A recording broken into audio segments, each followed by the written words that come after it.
I am Dan and this is Green DM. Today I want to talk about the difficulties of running monsters with spellcasting in Dungeons & Dragons 5th edition. In addition, we're going to try and solve some of the problems I bring up without compromising the monster's theme or most of their mechanics. So let's dive right in.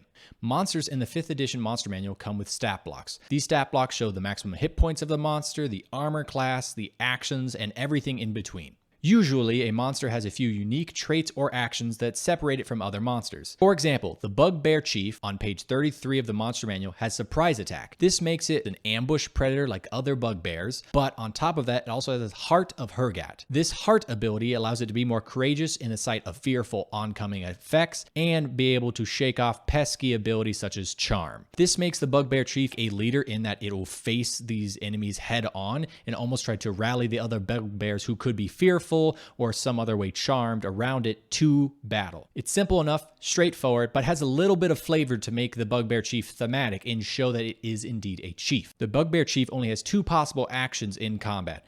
If the enemy is close up, hit it with the Morning Star. If the enemy is far away, try and throw some javelins. Again, very simple and straightforward. Unfortunately, when spellcasting is introduced, this becomes much more complicated. Let's take the Priest, for example, from page 348 of the Monster Manual. For reference, the Priest is a challenge rating below the Bugbear Chief. The Priest has a unique trait, Divine Eminence, that lets it do extra damage with a melee attack. This is a thematic and cool ability that really shows that it is a divine priest. Unfortunately, the spellcasting it has doesn't really have the same effect. The Priest knows 10 spells, of which some are cantrips, 1st, 2nd, or 3rd level spells. Some can be used offensively like Spiritual Weapon and Spirit Guardians. Some can be used defensively like Sanctuary and Cure Wounds. Some are a little more situational like Light and Thaumaturgy. So there's a big bag of different options that this priest has. This makes it much more complicated compared to the Bugbear Chief. The priest has 10 possible actions and 2 possible bonus actions. The chief only has 2 possible actions. That's it. This is a lot of information to dig through as a dungeon master and keep straight for a single monster, especially if this is only one of many monsters in a combat. This is my first big problem with how spellcasting is implemented in monster stat blocks. There are too many spell options for the challenge rating that it is and adds a lot of complication. Yes, all of these spells can be looked through and a flowchart may be made to see when and why and how to use all these spells, but that is a lot more work compared to a non-spellcasting monster. Also, monsters don't usually survive that long in combat, maybe 3 to 5 rounds, and if you have, say, 10 possible actions, you're not going to get to half of them or more, especially if you're going to use one action repeatedly because it's working very well against a party. So, this can be a lot of work with little payoff. Furthermore, none of the information of the spell beyond its name is listed in the stat block,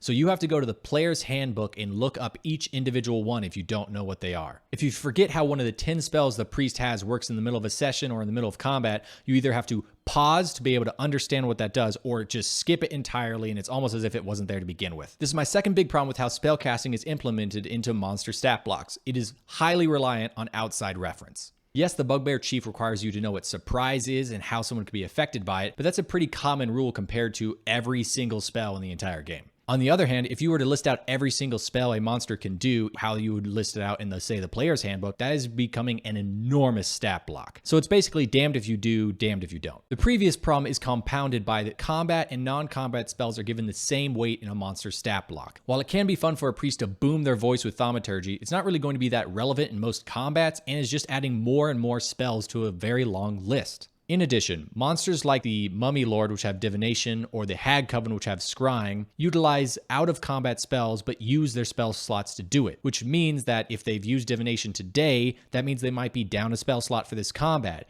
But did you account for them already using that today? Well, maybe you should have. And if they have, well then what have they learned? This becomes a nebulous problem that might not have a good solution, especially if you don't know if it was worth using those spells already. My third problem is that monsters use the same spellcasting mechanics as player characters. That means they have to follow on page 202 of the player's handbook that they cannot cast another spell on a turn that they have cast a bonus action spell unless it is a cantrip of a casting time of 1 action. This is great for players to be able to limit casting classes compared to non-casting classes so that they balance out a little bit better, but for monsters it means that they're going to be very limited if they have a lot of spells. Again, if a monster has 12 different spells and only has 3 to 5 rounds of combat to really be alive and show off those spells, they're not going to get to most of them. So I would allow monsters to cast leveled spells as their action, bonus action, reaction, what have you, and just raise their challenge rating to accommodate it. My final problem, which is somewhat minor, is that monsters and players have the exact same spells. A global spell list greatly simplifies the game, so it's not that big of a deal,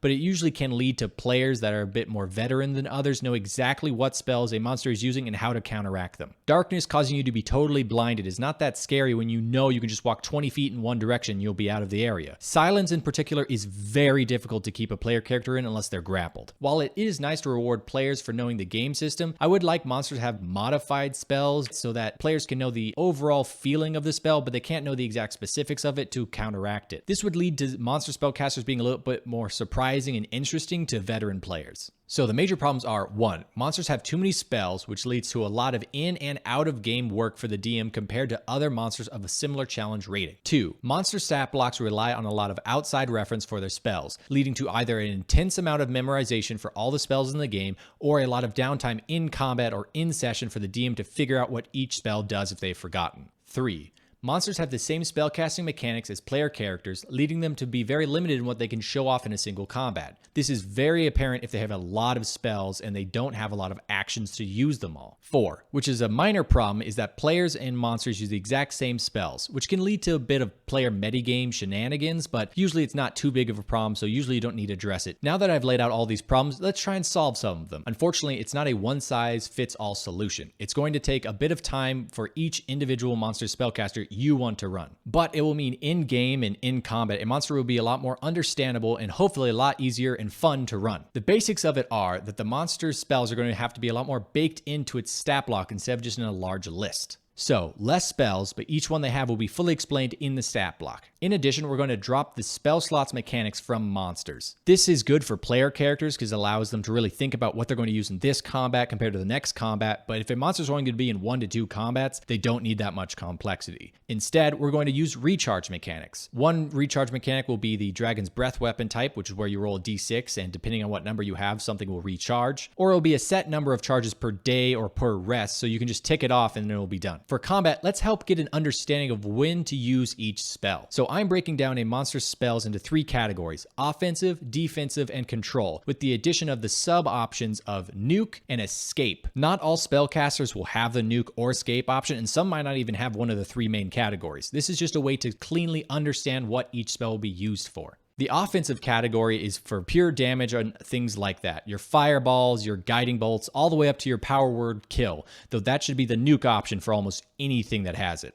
The nuke option is the strongest ability a monster has, but it's not going to be the first one they use. This is going to be saved for when they need to turn the tide of battle or show their true power in combat. It's either going to be used to kill an enemy that is weakened or lock down an enemy that's far too strong to deal with. The defensive category is a lot more nebulous than the offensive category. This can be AC buffs like shield, an ability to move away from enemies to avoid their attacks like Misty Step, or a purely get the hell out of here teleport. Teleport, of course, will most likely be the escape option for any monster spellcaster that has it, so keep that in mind. The escape option is going to be either the final or nearly final act of a creature in distress. At low levels, this might be freedom of movement or haste to just be able to sprint away from a possible combat. At higher levels, this is something like Dimension Door or Teleport or even Plane Shift. This will most likely happen when a monster is at or below 25% of its maximum hit points, but if it has very low hit points or is very fearful or cowardly, this can easily happen at 50% of its maximum hit points instead. Abilities that kind of toe the line between nuke and escape can be difficult to really set, but it doesn't really matter as long as you understand that this is to be used as a final option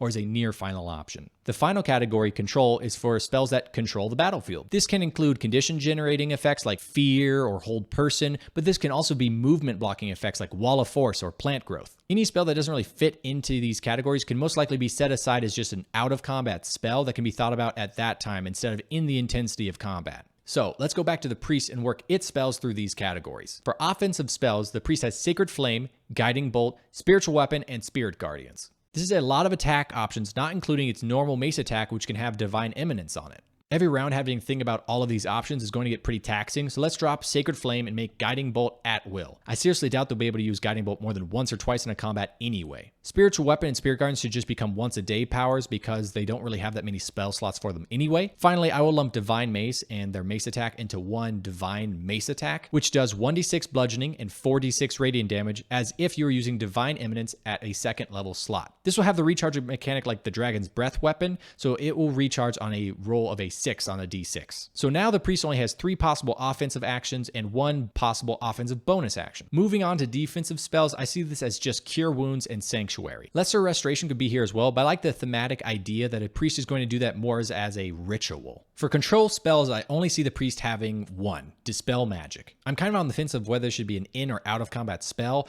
but I do like the thematic idea of a priest using it almost as like an exorcist would use Dispel Magic. The priest has no nuke or escape options. It's pretty low level, so that's understandable. Spirit Guardians could be the nuke option, but I think it needs to be used pretty early in the combat to be effective. Currently, the priest has 5 possible actions, 3 offensive, 1 defensive, and 1 control, 1 bonus action, and no unique reactions. This is very lopsided towards actions, so let's try and smooth that out. First, let's swap Cure Wounds with Healing Word, giving the priest an additional bonus action and 1 less action. Second, let's tank Sanctuary and rework it into a reaction instead of a bonus action. To make Sanctuary a reaction, I try to model it after the shield spell. So it's triggered by an enemy attacking, only lasts 1 round, and doesn't break when the warded creature attacks or does something hostile. I gave it a recharge so it can't be spammed all combat long. Now the priest is starting to look a lot more interesting with cool, unique abilities that follow the 5e action economy. Let's show the old stat block compared to the new refurbished one.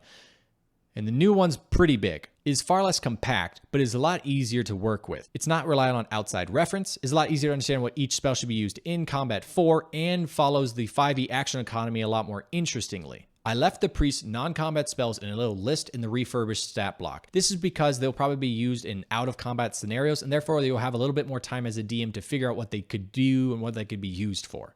Now, the basic strategy of the priest is also a lot more easier to understand than its vanilla counterpart. If the enemy is at range, Guiding Bolt. If the enemy is close up, Divine Mace if you have it. If you don't have it, Spiritual Weapon, and maybe perhaps Step Back. If there are several enemies around the priest, they can use Spirit Guardians. If someone the priest is protecting is on their attack, they can use Healing Word and Sanctuary to try and stop them from being killed. This is a lot easier to understand and to utilize in a combat scenario. This was a lot of fun to really bake spellcasting into a monster stat block. But to really put this system to the test, I did it with one more monster of a much higher challenge rating. I have chosen the Lich. I'm not going to talk through the finer details of this because it's going to take a long time if I do. There's 26 spells. Instead, I'm going to walk through the big steps that should be taken for any monster that has spellcasting to bring them into this type of stat block. Step 1, split the monster's spells into combat and non-combat focus. Step 2, break the combat spells into the 3 categories: offensive, defensive, and control. In addition, if you believe one of the spells should be the nuke option or the escape option, put it as such so that you remember when to use those. This will give you a feel as to whether the monster has too many spells of one category and see if you can eliminate some of the lower level ones so you can kind of free up some space. In addition, see what actions the monster has beyond spellcasting that could eliminate more of those spells. For example, the Lich already has a very strong close range attack with Paralyzing Touch, so it doesn't really need a weak close range attack spell like Thunderwave. Step 3. List out all the combat spells and actions a monster has by their casting time, be it action, bonus action, or reaction. This, coupled with the 3 categories, will let you know if you need to swap out some of the monster's spells to level out their action economy, or if you need to modify one of their existing spells to fit into a new category or casting time. This is especially important for monster spellcasters because most of their spells require an action to cast, which means they're very limited in their action economy. Again, if a combat's 3 to 5 rounds and they have 26 spells, they're not going to get to most of them if they require an action to cast. Step 4 is to put the monster you've just made into an encounter in your next session. Many times we take all this time to make a cool new monster or magic item or something else, and then we just let it languish in a folder or a file somewhere. Bring this monster into your campaign so you can show your creative flair to your players and to your friends. So I'm going to show the Lich's stat block now. It's going to cover probably the entire screen. It is big and it will take about 2 pages in whatever folder or binder you're going to store it in. But this thing is a boss in capital letters, and this stat block shows that. And this stat block should be a lot easier to run and understand compared to the vanilla Lich, which just has 26 spells in a list and nothing to really go off of. For this stat block, I even dipped into legendary actions and lair actions a Lich has to rework them a little bit to follow this new design philosophy. Most are unchanged, but the cantrip legendary action has been replaced with a magic missile legendary action. This is the only time the Lich can use magic missile, and it's guaranteed low damage, very similar to a cantrip. I don't know why this is called the cantrip legendary action and not just Ray of Frost, because Ray of Frost is the only cantrip they have that can do do any damage. The first layer action was also changed because it focused on spell slots, which our spellcasting monsters don't use anymore. Instead, this is a free recharge roll to see if you can get an ability back that would recharge on, say, like a 5 or a 6 of a d6 roll. But it is stronger than the usual d6, and you could even get Finger of Death back. With that, this Lich is ready to destroy your party. That is, unless they just somehow polymorph it into a cat and yeet it into a sphere of annihilation or something. You never really know until you try, so go try it out. That's it for this video and the formatting of monster spellcasters. I hope to see you around sometime. If you have a spellcasting monster you are going to be changing up to suit your DM style, tell me in the comments below on what you did and how you're going to change it. And if you like this content, please leave a like or subscribe to the channel. It gives me a lot of motivation and encouragement to see those things. Thank you.